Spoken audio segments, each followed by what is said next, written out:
Nosotros hacemos que construyan un fondo, que para que cuando llegue el momento de pagar ya tenga la plata en el bolsillo y no sea como un baldazo de agua fría que les pasó a un montón de gente en esta última temporada de marzo o abril, que llega el contador y le dice tenemos que pagar $50,000 y ahora ¿cómo pago?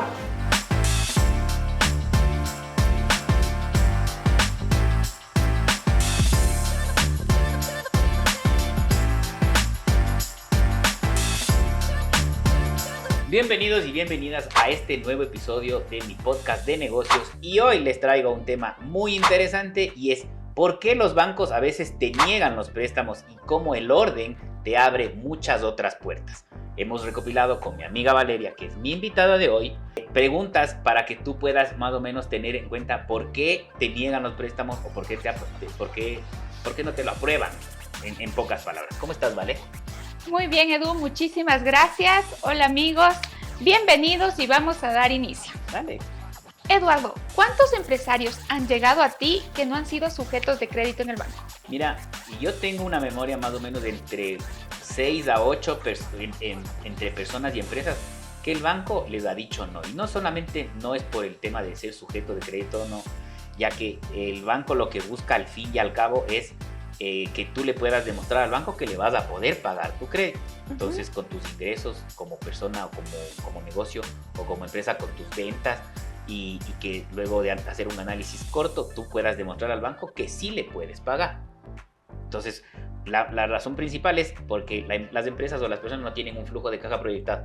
Entonces, y que no se cumple.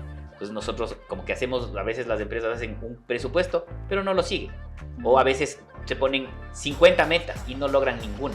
Entonces lo importante es que cuando yo voy a hacer un presupuesto para luego hacer un flujo proyectado de caja es ponerme una meta crucialmente importante, máximo 2, y con esas metas hago todo el año la gestión. Y con ese tema de esas proyecciones hago el flujo proyectado de caja y es como un requisito que a veces el banco no me pide, pero ellos hacen, pero si yo lo mando, refuerza mi demostración de que sí voy a pagar un crédito. Cuéntanos, ¿cuál es la reacción que ellos tienen? ¿Cómo llegan a ti? ¿Cómo se sienten? Mira, cuando ellos les niegan un préstamo, su primera reacción es la frustración. ¿Por qué? Porque a veces tienes planes en tu vida. Quiero hacer esta empresa, quiero comprarme un activo, quiero vender más, necesito comprarme alguna cosa, pero no cuento con el capital o el dinero en este momento, o tengo una parte. Y el banco se convierte en un aliado tuyo y te puede prestar el dinero, pero cuando te dice no, todo se puede derrumbar. Entonces empezamos a buscar alternativas que no son tan viables, un chulquero o alguien que te preste dinero y que a veces no son las mejores. Entonces, esos son los sentimientos que tiene el empresario cuando le niegan un préstamo. Y a veces la negativa del préstamo es solamente este tema de no haber podido sustentar claramente cómo le pago al banco. Okay. Y es un tema que algunas empresas no lo tienen porque manejan sus finanzas muy empíricamente. Su contabilidad más que solo tienen contabilidad, no finanzas. ¿Tú crees que el empresario sabe realmente por qué le negaron el crédito? Hay que entender que el banco no es tu enemigo, primera cosa. El banco es un aliado que tú puedes tener. ¿Por qué?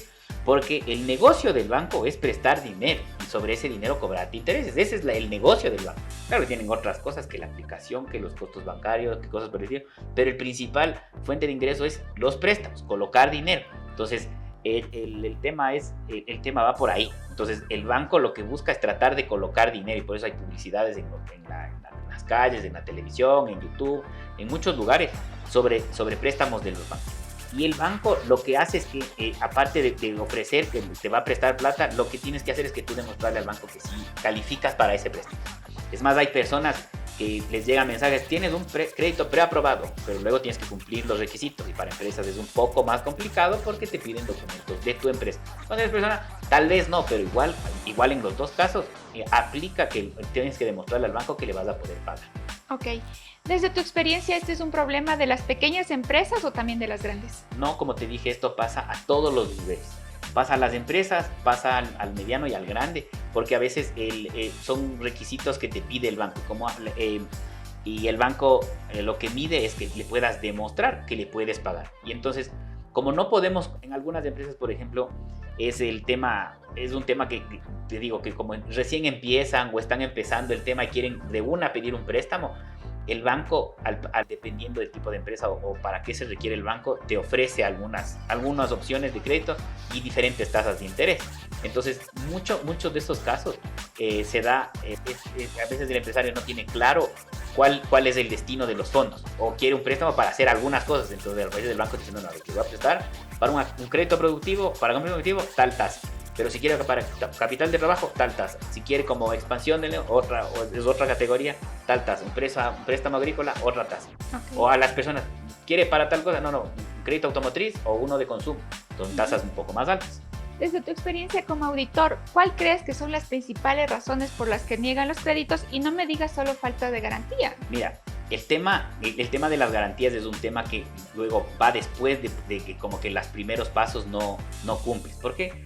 La mayoría de los créditos se tienen que ver con demostrarle al banco que sí le puedes pagar. Luego hay otro tema que también el banco quiere ver, que tus finanzas muestren un saldo positivo entre lo que tienes hoy, cuánto te deben y cuánto debes tú, y que en esas 3 operaciones tengas un saldo positivo y que ese saldo positivo sea suficiente como para pagar las cuotas del banco. Es en términos generales cómo debería ser analizado. Y en otros casos también es que, por ejemplo, son empresas que recién están empezando o que recién se están formalizando, o recién este año voy a empezar a hacer presupuestos y quieren pedir un préstamo y no lo tienen elaborado. Entonces es por esas razones que el banco a veces no puedes demostrar con calidad la calidad de tus números y con tu entrevista con el asesor del bancario, que el banco te pueda prestar. Entonces ahí se caen los préstamos. Voy a leer la siguiente pregunta. ¿Cuánto pesa la calidad del estado financiero versus el tamaño del negocio? Mira, hay empresas que ya están obligadas a hacer auditoría. Entonces, las empresas que están obligadas a hacer auditoría, junto a toda la información financiera que le piden, también le piden el informe de auditoría. El informe de auditoría es una garantía de que la información que le estoy presentando al banco es correcta y es revisada por un profesional independiente. Entonces el banco ahí descarta un montón de cosas, porque cuando, por ejemplo, no estás obligado a auditoría, los bancos se meten a revisar tus cuentas, que por qué está esto, ellos te hacen las preguntas. Pero si ya le presentas el informe de auditoría, entonces sobre esas cuentas baso mi opinión para aprobarte o negarte. Entonces eso te digo, el informe de auditoría ya es un requisito ya de peso cuando pides un crédito. Tú me estás diciendo que los estados de cuentas, los estados financieros que presentas al banco, ellos se dan cuenta si lo hizo el mismo empresario. Exacto, porque ya te digo, el banco tiene sistemas que pueden, ahora con la inteligencia artificial, es más cargarle tus estados financieros y hacer las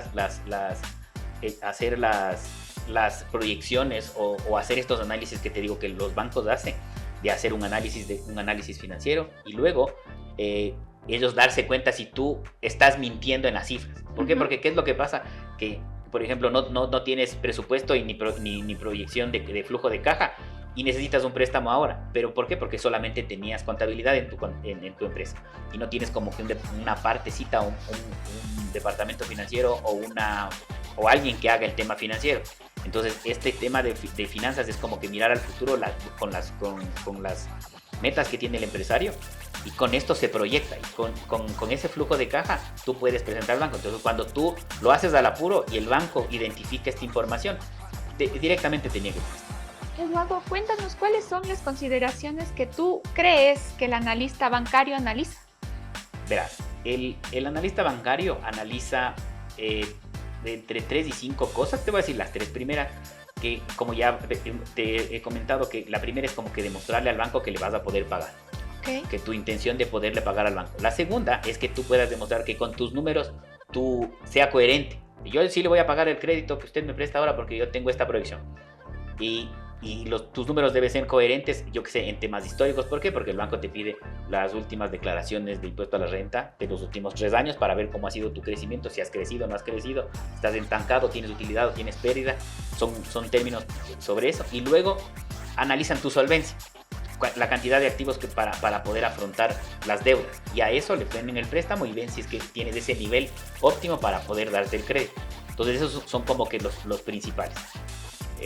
Demostrarle al banco que le vas a pagar. El segundo, el análisis de tus finanzas, de tus estados financieros.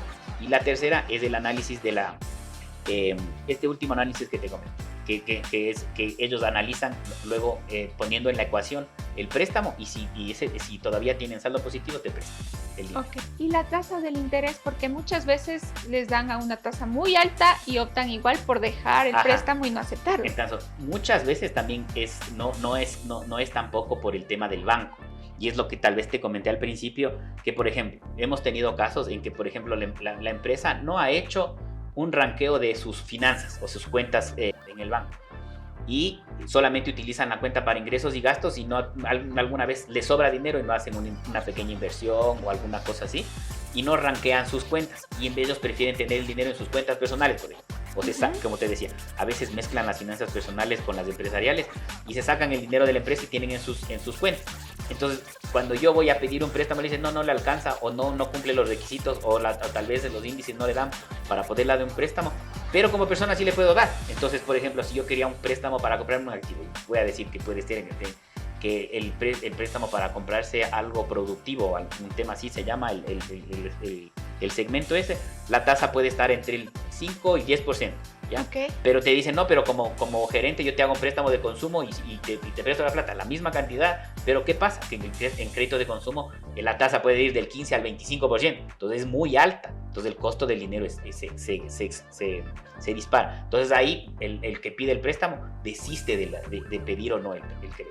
Entonces ahí no tiene que ver mucho con la tasa de interés, pero ya te digo, el banco a veces lo que más busca es incrementar su rentabilidad y darle opciones al cliente. Entonces en ese cambio de tasas puede ser que haya alguna cosa que no cuadre. Pues yo quiero que me presten este crédito productivo al 9-10 en vez de prestarme al 15 o al 22. Entonces son decisiones también que toma uno como empresario.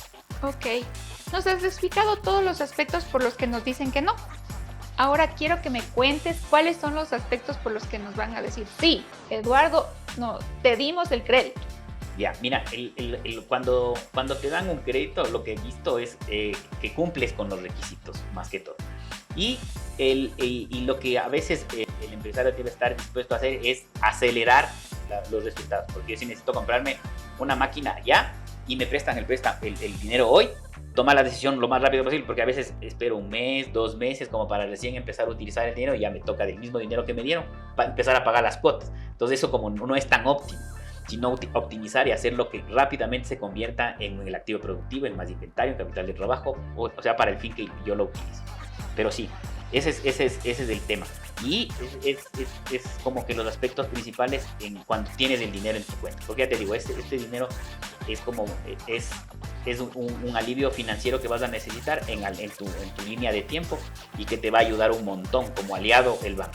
Te va a tener un costo y ese gasto es deducible de impuestos, así que sirve de dos maneras. Me prestan dinero hoy y aparte el gasto que me dé el interés es deducible de impuestos. Ok, ¿los estados financieros son lo más importante o simplemente un documento más? Mira, como te dije antes, cuando yo presento, el banco te va a pedir los estados financieros y si estás obligado a auditoría, el informe. Entonces, el informe de auditoría, el informe de auditoría cuando tú lo presentas, el tema es que le van a dar más credibilidad a tus estados financieros y no te van a pedir tanta información en temas de índices financieros y cosas porque ya están revisados por un tercero. Pero sí hacen el tema del análisis, porque tal vez te piden los estados financieros cortados a un año y luego te dicen, estamos en el mes de mayo, mándame los estados financieros de abril o marzo. Entonces con esos ellos también hacen algún tipo de pruebas y revisan que lo que la coherencia de que vas teniendo, porque ya te digo, te piden información histórica y es importante, sí son importantes. Y después vienen los otros, el análisis de los índices y tal vez demostrar al banco que sí le vas a poder pagar, que utilices bien el dinero más que todo. El tema de la auditoría sabemos que no es solo para las empresas grandes, también es para una pyme o una empresa pequeña. Exacto, claro, una pyme. Ajá.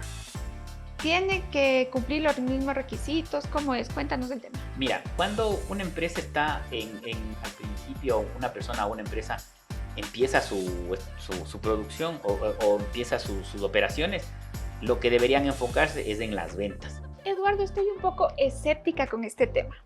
A ver, ¿la auditoría es algo solo de las empresas grandes o también de una pyme? Mira, cuando los empresarios ya toman la decisión de hacer emprendimiento o empresa, lo primero que deberían enfocarse es en las ventas, ¿ya? Entonces, cuando tú superes un nivel de ventas, vas a empezar a notar que tus números les falta orden o a tu empresa le falta orden. Cuando tú necesitas una empresa, primero debes enfocarte en vender. Y en vender un montón. O sea, ya te digo, más de $250,000 para mí es mi estándar. Que en la empresa ya el empresario está metido en operación y ya logra ese nivel de ventas al año, ya debería ir buscando a que se mejoren sus procesos y sus finanzas. Entonces, en buscar ese mejor orden en las finanzas y en los procesos, es lo que buscan auditoría, ¿ya? Tal vez en ese nivel no esté obligado a hacer una auditoría formal. Y como te dije, la auditoría tiene una versión que se llama revisión de estados financieros, que es un poco más light, el alcance no es tan profundo. Y con esa revisión también se practican pruebas que tienen que ver con auditoría, pero no al nivel como una auditoría tal. Y en este nivel, esta empresa puede ya con esa información ordenar un poco o lo más importante de sus finanzas. Y luego, obviamente, los procesos y cosas por el estilo. Pero sí, una empresa pequeña puede optar a una versión de auditoría más light, que se llama revisión de estados financieros. ¿Ya? Cuéntanos, muchas empresas les tienen miedo a auditarse, a poder encontrar algún error que les lleve a pagar impuestos. ¿Cómo funciona eso? Si bien es cierto, a veces tenemos deficiencias en el tema de sustentación de gastos o de cerrar el círculo transaccional, que algún momento lo expliqué. ¿Y qué pasa si el empresario tiene miedo o ese temor al tema de los impuestos? Dos cosas. Primera cosa, el tema es que si es que encuentra los errores que el SRI, o sea, si es que yo le audito y encontramos algún error, lo resolvemos en casa. Okay. Antes de que pueda haber algún problema o alguna cosa con el SRI, lo resolvemos en casa. Y tal vez le toque pagar algo, sí, pero lo resolvemos y legalizamos todo lo que él tal vez tenga mal. Porque el objetivo de la auditoría es que yo le ayude al empresario a que yo le muestre dónde están los errores en su contabilidad. Y sobre eso él pueda ir tomando acción enseguida e ir corrigiendo cosas. Y luego en el futuro ya sabe cómo funciona. Tal vez cometió un error, aprendí de eso y no lo vuelvo a cometer. Todo eso tiene que ver con las preguntas de la experiencia, pero que en ese momento esa persona ya empieza a ordenar sus finanzas y a futuro ya no vuelve a cometer los mismos errores. ¿Qué pasa si el SRI te hace una auditoría? Ahí sí estás fregado. ¿Por qué? Porque el SRI sí es un ente que es muy solo para entrar te dice, a ver, usted me debe tanto de impuestos, y luego te dice, deme todos los requisitos y te empieza a sacar la información. Ahora el SRI tiene mucha más información que nosotros mismos. ¿Por qué? Porque ahora tenemos la facturación electrónica, cruce de información, cruce de datos con los bancos, sigilo bancario y temas de lavado de activos. Entonces las empresas deben tener todo ese tema súper claro. Entonces, si se audita o hace una revisión de estados financieros con nosotros, lo resolvemos en casa y no tiene que saber el SRI. Obviamente que tengo que levantar la información, pero si lo resolvemos antes de emitir el informe, podremos haber solucionado los problemas antes de que el SRI se entere. Porque si el SRI se entera, puede ser muy caro y ahí te cobran multas, recargos de interés. Okay. Puede ser mucho más caro que contratar el servicio. Tengo aquí una pregunta que me gustaría leer. ¿Y los socios, los inversionistas, por qué ese otro mundo si es un empresario quien quiere recibir el capital? ¿Qué exige ese otro lado? Mira, el tema de los socios tiene que ver más con un tema de relaciones. ¿Por qué te digo esto? ¿Por qué? Porque si yo tengo una empresa y estoy yo solito, por ejemplo, y necesito capital, y tú me dices, Edu, yo tengo $50,000, pongo en tu empresa, pero hazme socia. Listo. Claro. Para hacerte socia, yo tengo que pasar un filtro que nosotros tenemos en nuestra consultoría, que son más o menos entre 20 y 30 preguntas, donde nosotros analizamos si es que tú y yo podemos ser socios. Porque te voy a poner un ejemplo y lo vas a entender clarito. Un ejemplo y una consecuencia. Si tú y yo somos socios, tú estás casado y yo no estoy casado, y tú acepto que seas mi socia porque tú me ayudas en un montón de cosas, comunicación, copy, contenido, redes, alguna cosa, y yo sé que necesito esa habilidad porque no la tengo, ¿ya? Pero en este caso es porque yo necesito dinero. Te acepto como socio. Primera cosa, tú vas a querer influir en las decisiones de la empresa, y yo tengo como que el panorama claro, y yo tengo que como en eso como que ceder un poco, y a veces ese tema causa muchos conflictos dentro de la empresa, porque si no tengo una buena relación con el socio es muy complicado que yo lo tenga. Y dos, ¿qué pasaría si tú te mueres? Entonces, entonces lo que pasa es que legalmente tus acciones pasan a ser de tu esposo, pero yo hice negocios contigo, no con él. Entonces, ¿qué Exacto. pasa cuando él se mete en la empresa? Entonces, todos esos parámetros en esta evaluación que te digo se toman en cuenta y te digo, si él se muere, nosotros antes de que pase eso hacemos una póliza de seguros de vida, y si se muere ese seguro va a servir para que el dinero que le den, que recibas tú como indemnización, sea como parte de pago de las acciones que nosotros tenemos como sociedad, y las acciones pasan a nombre del socio principal, Ok. o estas condiciones. Pero son cosas que a veces no se cuestiona la gente, que a veces quieren tener sociedades con los amigos, con cualquiera que se aparece, y ese tema lastima mucho después. Y es mucho más complicado cuando haces socio a familiares, porque es muy complicado, por ejemplo, a ese socio sacarlo de la sociedad.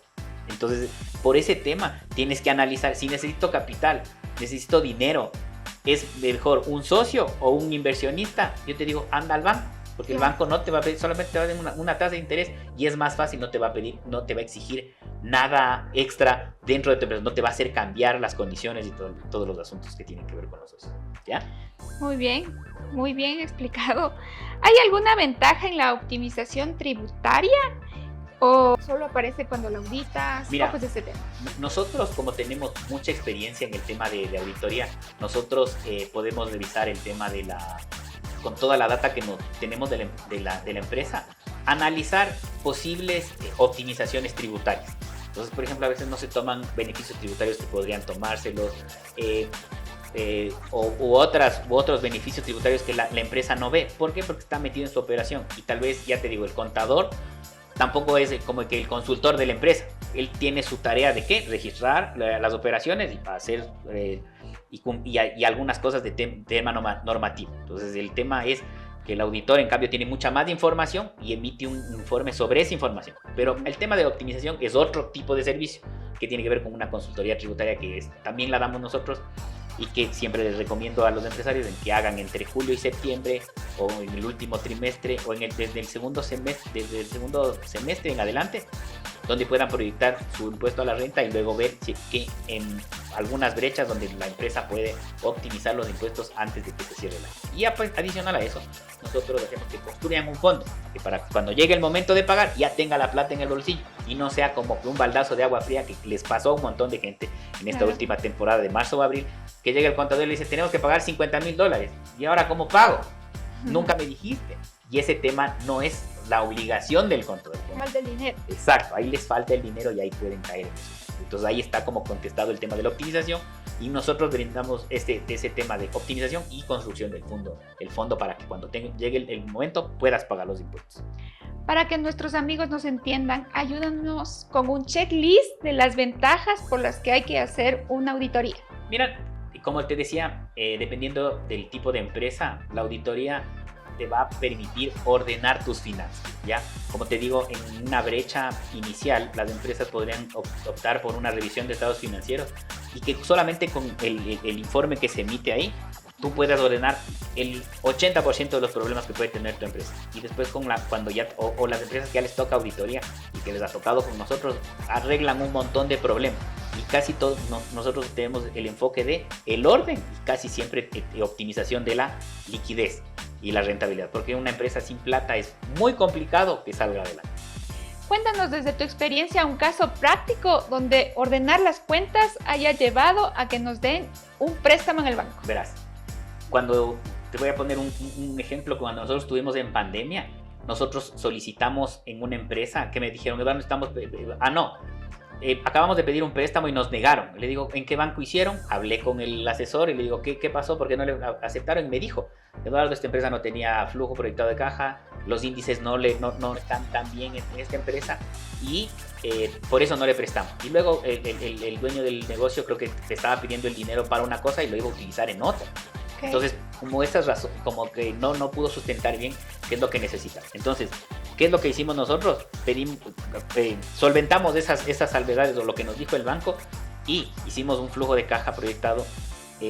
Luego revisamos su contabilidad en qué índices no cumplía, y revisamos que algunas cosas no estaban bien clasificadas, y eso cambia los índices de la empresa. Y luego le decíamos, a ver, ¿quieres pedir un préstamo para comprarte un carro, o para comprarte un activo, o para comprarte una casa? Dime en realidad qué es lo que quieres, porque el dinero debe ser utilizado en eso y tienes que demostrarlo. Porque si tú utilizas el dinero en algo que no es, o que no te va a dar réditos a futuro o te va a generar más ingresos, no pidas el préstamo. Entonces logramos tener esa claridad y aplicamos una solicitud a otro banco y le dieron el préstamo. Entonces en la pandemia pasó mucho que hubieron bancos en que les dieron préstamos a unas tasas preferenciales. Muchos aplicaron al principio y como que se equivocaban en algunas cosas, pero luego ya nosotros le encontramos cuáles eran los puntos que el banco siempre revisaba y nosotros ya los cumplíamos, siempre les damos. Ok, me has convencido, pero quiero que me hables del tiempo. Ya, mira, eso sí nos tomó a nosotros alrededor de 2 meses hacer ese análisis, porque como estábamos en pandemia primero, estábamos cada cual por su lado, como que conseguir información fue un poco complicado, y luego el tema de coordinar las operaciones que teníamos que hacer. Y como te digo, un presupuesto no solamente es hacer como que hay algunos métodos para hacer presupuesto, pero el presupuesto tiene que a las metas que quiere el dueño de la empresa o los socios de la empresa. Quiero vender más, quiero tener más empleados, tener un activo. Y justo estábamos saliendo de pandemia, era capital de trabajo. Necesito tener un flujo de dinero para poder pagarles a mis empleados, no cerrar la empresa, poder seguir operando tal vez de una manera un poco más chiquita, y logramos que ese préstamo se dé. Y con eso pudieron salir. O sea, pero solo... sí nos tomó alrededor de 1 mes y medio, más o menos. 1 mes y medio, 2. ¿Solo se auditan por este tema del préstamo bancario o qué más pueden encontrar? No, mira, el tema de la auditoría no solamente el banco te puede pedir estados financieros auditados, pero ya te digo, cuando cumples los requisitos que te he dicho, ¿no? Que una empresa está obligada a hacer auditoría cuando ya tiene más de $640,000, $640,020, ¿ya? Y lo que pasa es que cuando nosotros hacemos auditorías a veces encontramos otras cosas que el empresario no ve. Entonces, como te comenté, en alguna auditoría nosotros revisamos el inventario y les preguntamos, ¿ustedes hacen toma física de inventario? Sí, una vez al año, sí, y creo que a ellos se les dañó una gran parte del inventario y se dieron cuenta ya a final de año. Entonces fue muy complicado corregir eso porque nos contrataron como que ya al final, en los primeros meses de cada año, ya se tienen que preparar los estados financieros para la auditoría, pero si nos hubieran contratado antes, nosotros hubiéramos tenido una revisión previa del inventario para darnos cuenta qué es lo que pasaba. Y desde ahora, ellos por ejemplo, en el inventario tienen la prioridad de hacer cada 3 meses inventario. Entonces, ese problema que se dañó fue se regó alguna caneca de un líquido y se dañaron los inventarios. Pero ellos se dieron cuenta cuando se acabó el año. No. Entonces, ese problema a algunos les pasa porque tienen unas bodegas inmensas y inventarios inmensos y no se dan cuenta. O cosas que se pueden dañar o perecen o tienen fecha de caducidad y no me estoy dando cuenta de ese asunto. Entonces nosotros en la auditoría sí nos damos cuenta de ese asunto y revelamos que estos deberían ser los cambios que deberían hacer, y este empresario en la siguiente periodo arregló el tema del inventario. Entonces ya cambió su política y lo hace ahora trimestralmente. Claro. Sin darme nombres, ¿cuál es el peor error que han tenido al decir no? Como empresario yo no quiero auditoría, es algo que no voy a hacer. Mira, el tema de la auditoría en algunos casos está ligado a que tal vez no te das cuenta de un problema que tienes hoy y que en el futuro puede hacerse grande. Y es lo que te comenté, o que comenté en algún episodio anterior, que en un cliente tenía una cartera que más o menos era $800,000 o $900,000 y estaban registrando en contabilidad, pero cuando analizamos solamente 300,000 o 400,000 eran la cartera real recuperable, el resto ya era cartera perdida. Justo fue esto después de pandemia, mucha gente murió, no pagó, otra gente se fue del país y ellos no tenían mapeado ese ajuste en la contabilidad. Entonces a ellos les tocó tener un informe con una salvedad por ese tema de la cartera, porque ellos tenían una cartera muy inflada pero que no era real. Entonces ahí cuando las cifras no coinciden con la realidad es cuando nosotros levantamos estos informes que tienen que ver con salvedades. Entonces no solamente revisamos ese tema, y son cosas que a veces tú no te das cuenta porque estás metido en la operación, metido en la producción, metido en la comercialización, y no estás como que este tema financiero, ya tengo un contador y me lo maneja. Entonces ahí como que medio el contador no es auditor, tiene la formación, pero no está como que siempre 100% en ese asunto. O a veces no le hacen caso al contador, porque el contador a veces sí mapea esos riesgos. Totalmente. y le dice al empresario, y a veces le dice, no importa, ya luego vemos. Y luego vemos se convierte en en una bola de nieve que es muy difícil luego afrontar. Claro. Parte de la vida laboral. Sin embargo, queremos que nos cuentes el otro lado de la moneda. Cuando tienes una buena empresa, donde sí llevan auditoría, donde lo hacen de la mejor manera. Mira, nosotros hemos tenido empresas que luego de haberles hecho la auditoría tienen sus finanzas en los aspectos más importantes súper bien. Ya, pero sin embargo de ellos hemos encontrado igual deficiencias pequeñas o pequeños riesgos que tiene la empresa a nivel de estados financieros y que nosotros le hemos ayudado a que vayan optimizando esos asuntos. ¿Por qué? Porque cada año el auditor tiene que revisar más a profundidad la empresa para que la empresa cada vez tenga más óptimas sus operaciones.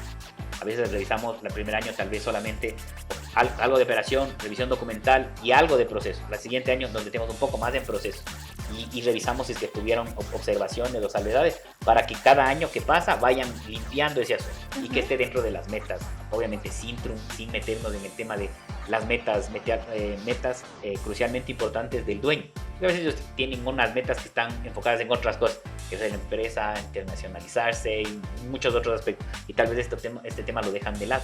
Pero como te dije, puede ser una bola de nieve que después se puede hacer grande. Pero en estas empresas que han sido buenas, lo tienen casi todo controlado y mapeado. Entonces, en su departamento tienen una característica, su departamento contable son más de 3 personas y siempre están como que pendientes cada uno de sus áreas. Ese puedes decir que es su patrón de éxito para poder conseguir el crédito bancario. Sí, claro que sí, porque la mayoría de esta gente como que tiene claro qué es lo que los bancos buscan y tratan de mantener en niveles óptimos el tema de las cifras, tanto en activos, tanto en pasivos, y como que le van dando algunos consejos a la administración. Ya te digo, a veces cuando trabaja un solo contador y tiene una carga contra gigante de operaciones, es muy complicado que por ahí pueda haber los puntos ciegos. ¿Por qué se dice que entre no tener nada y estar auditado hay un camino? Claro, es que mira, eso te digo, cuando una empresa llega al nivel de ventas que lo comentaba, que es sobre los 250,000, esta empresa va a empezar a tener problemas. O sea, los problemas siempre vamos a tener, pero cómo afrontarlos es el tema. Entonces, cuando ya una empresa vende más de 250,000 al año, el tema es que van a enfrentar algunos desafíos. Y uno de esos desafíos es ordenar los procesos para poder salirse de la operación. Entonces, esta empresa que no tiene nada y solamente estaba enfocada en vender, tal vez está acumulando operaciones, gestión, sus procesos no están documentados. Y para él poderse salir de la operación, tiene que documentar sus procesos y tener las finanzas súper bien claritas para que luego optimizar sus sistemas y con eso poder ir saliéndose de la operación. Entonces, ese camino que hay en la mitad es el que nosotros les brindamos con los servicios, ya sea auditoría o revisión de estados financieros. Te voy a leer la siguiente pregunta. ¿Cuál es la diferencia real entre una revisión de estados financieros y una auditoría formal? Porque los dos suenan parecidos, pero obviamente no son lo mismo.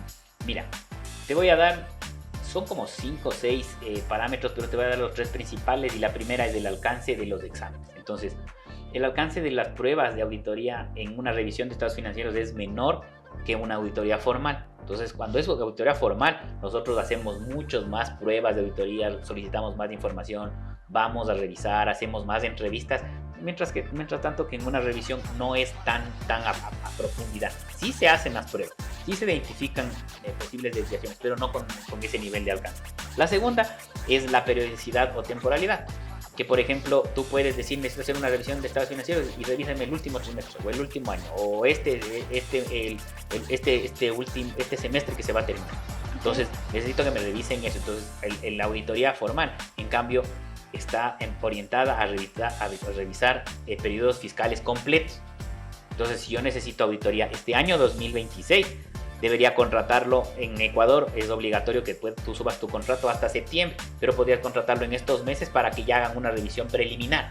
Entonces, si es que hay algún tipo de riesgo, ya se puede ir eliminando. Si ya tuviste revisión de estados financieros, ya te habrán dicho algún riesgo que pueda haber, pero ya cuando llega la auditoría formal, donde las pruebas son más a fondo y tiene más responsabilidad, ahí se pueden mitigar muchísimo más antes. Entonces, esas son las diferencias principales. Y la última es el costo. La revisión de estados financieros es más más barata que la auditoría. La auditoría, porque somete a más pruebas, trabaja más de equipo dentro de la auditoría, es más cara que la otra. ¿Okay? A ver, quiero entenderte. Como empresario, ¿qué hago primero? ¿Me audito o me reviso? Mira, es como te decía, el tema de la auditoría en Ecuador es obligatoria cuando superas los activos, el total de tus activos en $640,000, ¿ya? Pero cuando yo debería hacerme una revisión de estados financieros a partir de mis ventas, cuando mis ventas anuales superen $250,000. Entonces, un parámetro es las ventas y el otro, la auditoría formal, es los activos. Entonces, ¿qué debería hacer yo si estoy empezando? Es una revisión de estados financieros cuando llegue a ese nivel de ventas. No necesitas auditoría, revisión de estados financieros y menos auditoría si vendes menos de $250,000 anuales.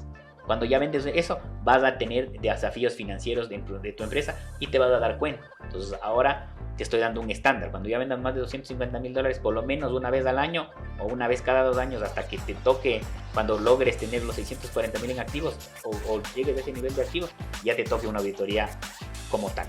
Y la otra es que si ya estoy cerca de llegar a esos activos y no me he hecho ninguna revisión, primero una revisión y luego la auditoría. Ok, ahora para agradecerte por este episodio más, quería hacerte una pregunta. ¿Qué le vas a decir a ese empresario que te dice, suena bien, pero mejor lo dejo ahí, lo llevo después? Mira, ¿Qué les dices? Ahorita como estamos en el tema del mundial, postergar este tema tiene que ver con algo como cómo se ganaron los últimos juegos, cómo fue los últimos partidos que yo tuve. Si yo no tengo la prolijidad, los técnicos la tienen, pero ya te digo, si yo soy como ahorita estamos en la fiebre del mundial, si yo no reviso qué es lo que hice en mis partidos anteriores, no me tomo el tiempo de revisar por qué jugué mejor, qué es lo que hice bien, qué es lo que no hice bien, en el futuro no puedo como que ajustar esas variables para ganar. Entonces es como esa revisión que yo tengo que hacer para luego seguir ganando.